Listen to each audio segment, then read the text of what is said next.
kuyang, punta muna tayo sa Dear Joe sa San Jose del Monte, Bulacan. At makikipagkita kami sa aming panganay na anak dahil sa maghahaponan daw kami. Ganyan yan, pag gusto niya kami maghapunan sa labas, tatawag lang yan. Kaya kami ngayon ay papunta doon sa Dear Joe, dito sa aming lugar din malapit lang. Kaya mga kuyang, maghahaponan muna tayo.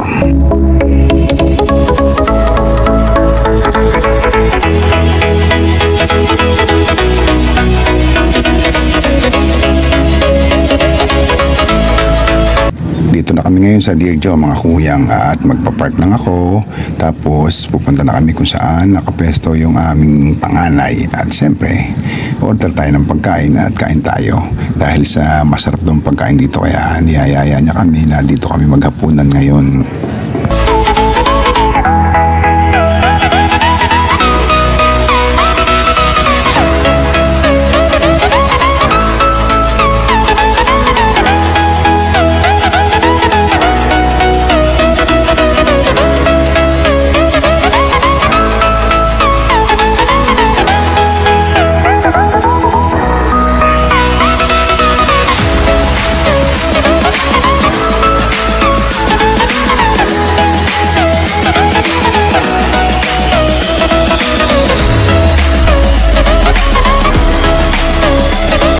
Tapos namin mag-order na kami food. Ito, waiting na kami.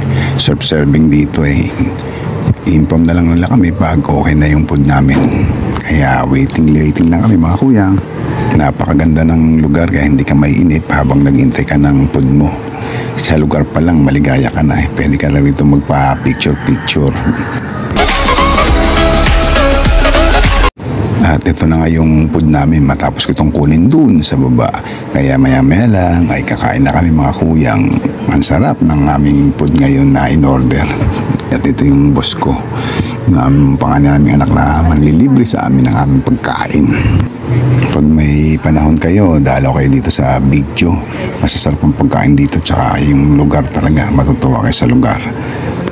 Kaya ito, kain na tayo mga kuyang at maya lang tapos namin kumain ay uwi na rin kami. Banding moment din ito ng aming panganay kasi busy siya sa kanyang trabaho eh. Minsan na lang din kami makalabas at pag pinatawag niya kami siyempre nagbabadal kami pumunta kasi libre na, masarap pa. Kaya ito mga kuyang, nandito kami ngayon sa Big Joe para nga maghapunan. At ito, natapos na kami kumain. Maya lang din ay uwi na kami mga kuyang. Matapos nga namin maghapunan at ito, pauwi na kami. Tingnan nyo yung lugar ng Dear Joe, napakaganda mga kuyang, tahimik na at maganda talaga yung ambience niya. Tsaka yung pinaka-location niya maganda, hindi kayo mahirapan sa parking. Kaya minsan, pag may panahon kayo, dalaw kayo rito at sigurado maliligayahan kayo. Medyo magdala lang kayo ng jacket kasi parang napakalamig sa loob mga kuyang. Ito, lalakad na kami pa uwi.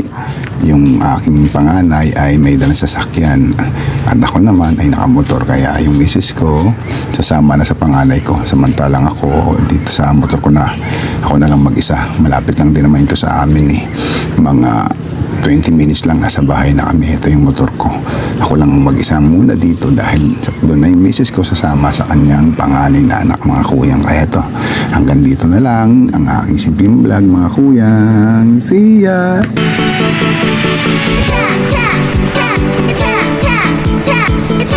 It's